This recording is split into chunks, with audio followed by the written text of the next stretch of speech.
Lead the way, Senor Vargas. Wonderful. Follow me. These are busy times. In fact, we're just about to harvest this year's crop.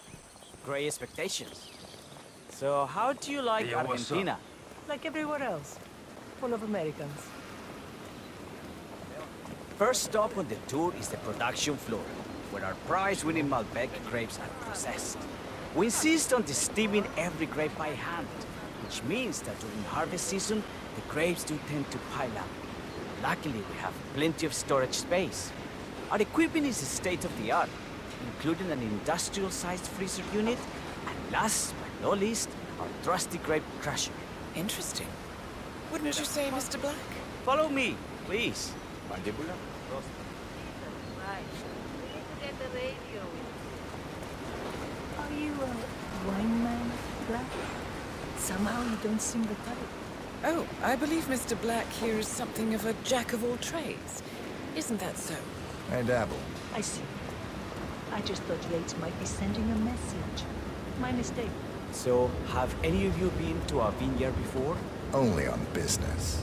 Next on our tour is the fermentation atrium, where the wine goes through its primary stage of fermentation. In these big open tanks, yeast converts the sugars in the wine to alcohol, in a process that lasts between 5 and 15 days. This is also where we squeeze the mass into a fine juice using our grape presser for the longer secondary stage of fermentation. Fascinating. Now, before we move on, do any of you have questions? I have a question. It's... perhaps we can take a closer look. Certainly. Lead the way.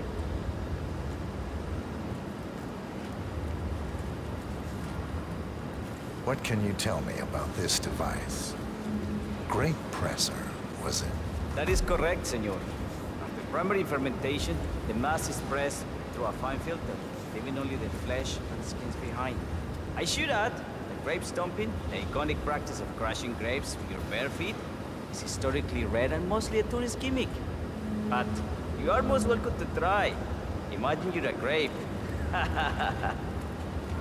Thanks. I'll pass. Go on. I'll take a picture of the three of you. Oh, come on, Tamara. When in Rome. Fine.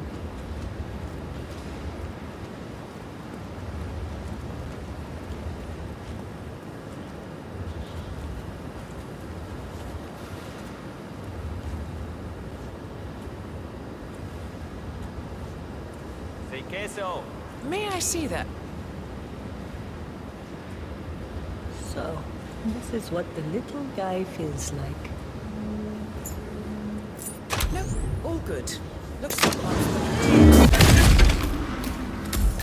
What happened to Polly? Something about work. I don't think she'll be coming back. Oh well.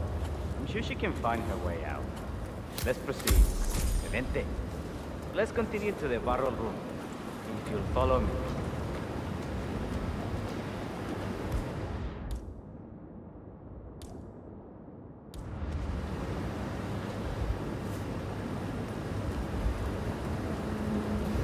So, are you associates of Mr. Yates? You might say we run in the same circles. Law and order. Must be very exciting. It's about 99% preparation.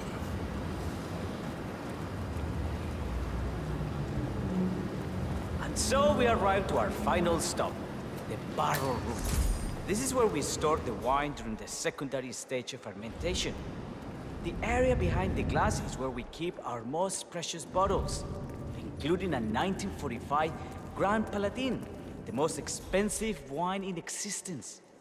The access doors, which are made from ballistic glass, can only be unlocked from the security room high above our heads. Remarkable. Ah, here comes Senor Yates now. I shall leave you in his capable hands. How reassuring. Ah, Miss Burnwood, is it not? Don Yates. Pleased to meet you. You come very highly recommended. As Chief of the Heralds, let me be the first to say welcome aboard. Why, thank you, Mr. Yates. Rest assured that I will be following your every lead. Very closely. Say, that reminds me.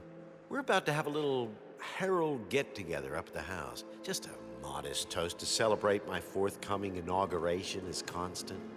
You are, of course, most welcome to join us. I believe you shall make a fine herald once the training wheels are off. I wouldn't miss it for the world. Capital. Right this way, into the lion's den. Why don't you take a break, Corvo? We're done here for now, I think. Oh, but don't go too far. I may still need your services later. I'll be closer than you think. Oh, almost forgot. Cortazar, please nip down to the wine cellar and tell Mr. Flowers, the sommelier, to prep the 1945 Grand